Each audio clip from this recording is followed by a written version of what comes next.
Hello guys, welcome to Tactics tutorial.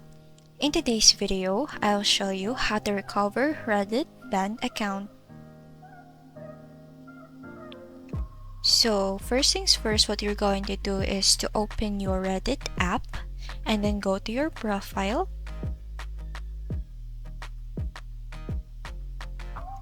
Now you must copy your account link, and then what you're going to do is to send it to someone or paste it to your notes, because if you keep on copying your link account on your Reddit, you're going to be banned. So enable for you to stop and prevent that, you just need to copy the link and save it to your notes to prevent that to happen. And then that's it guys. I hope this video helps you, and if it did, don't forget to like, comment, share, and subscribe.